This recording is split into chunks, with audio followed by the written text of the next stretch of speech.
Magluto po tayo ng chicken adobo. First, gisa po natin yung chicken hanggang sa lumabas yung kanyang mantika. And then, pagkatapos ng lumabas yung mantika, ilagay na po natin ang bawang at sibuyas.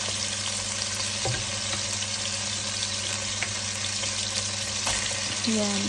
And then, i-mix lang po natin siya ng konti. Tapos, ayan, hanggang sa lumabas po yung aroma ng bawang at sibuyas. Ayan lang po natin siya.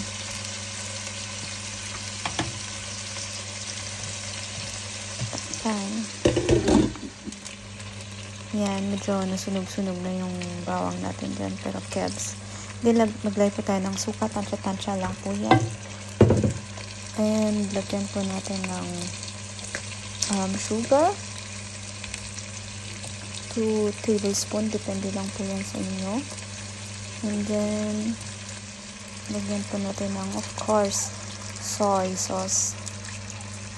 Ang toyo, pambansang toyo. And then, maglagay po tayo ng dahon ng i-mix po natin. And then, maglagay po tayo ng dahon ng laurel. And then, mga siguro 2 cups or 1.5 cup of water po. Then, takpan po natin siya hanggang sa kumulo. Tapos, ilagay na rin po natin yung patatas. Ayan. And that's it. We have our adobe. Pero wait, di pa siya as in luto. So, ang ginawa ko, hinayan ko muna siyang kumulo ng 4 minutes.